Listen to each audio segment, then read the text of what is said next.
first polls in tonight's Southern contest set to close just a little bit more than an hour from now. One person sure to be keeping a very close eye on the results, the Republican presidential frontrunner, the former Massachusetts Governor Mitt Romney. He's joining us now.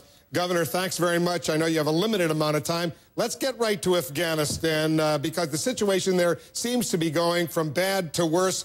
Even Newt Gingrich said this. He says, I think it's going to get substantially worse, not better, and I think that we are risking young men and women in a mission that may frankly not be doable. Is it time to start getting out of Afghanistan much more quickly than President Obama has in mind, which is he wants everyone out by the end of 2014?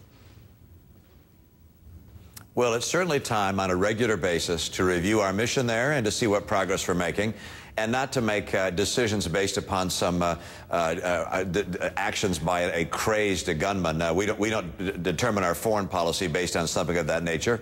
But of course, from time to time, we have to assess what the process is there. I'm very disappointed that the president has not, over the last year or two, talked about what's happening in Afghanistan, what progress is being made, what setbacks there are, describing a timetable that makes sense, or describing why his timetable makes sense or not, as the case may be. My own view is we have to listen to the commanders on the ground, hear what they have to say. We're going to hear input from General Allen in just a few days. Let's hear their reports and see what prospects we have for having a successful mission of turning over as soon as possible the responsibility for the security of Afghanistan to the security troops there. So do you agree or disagree with Gingrich that the mission may not be, in his word, doable?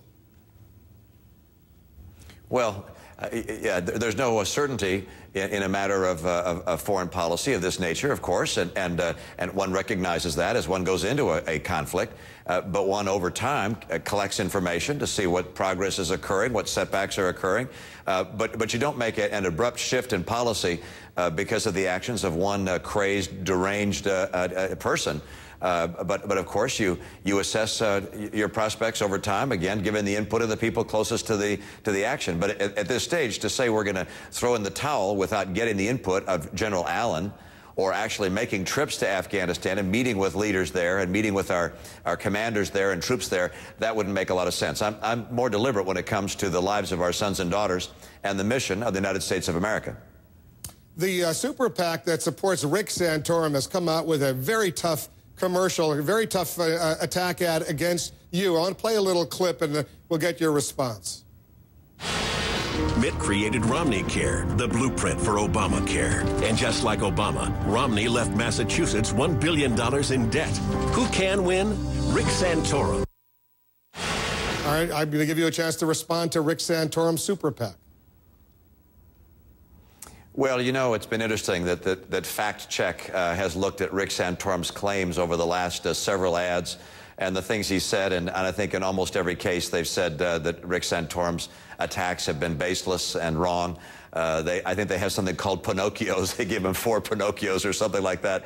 I'm not going to get into discussing various ads, but obviously we left Massachusetts with over a $2 billion rainy day fund and a balanced budget. So I'm afraid his conclusions are exactly wrong. But, you know, Senator Santorum is at the desperate end of his campaign and is trying in some way to boost his prospects. And frankly, misrepresenting the truth is not a good way of doing that.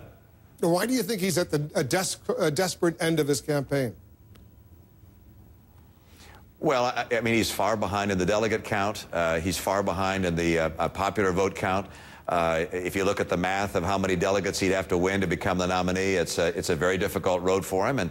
And so at this stage, he's looking for some way to try and gain ground. I understand that, but I would hope that you'd use truth as one of the pillars of your strategy, as opposed to trying to come up with one attack after the other that frankly has been determined by those who take a careful look from the outside to be inaccurate.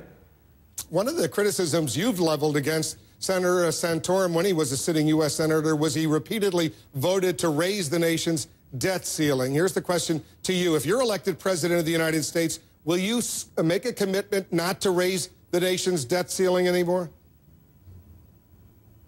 Well, I made it very clear when this last question came up about raising the debt ceiling that I would not have raised that debt ceiling without getting an agreement to cut, cap, and balance the budget.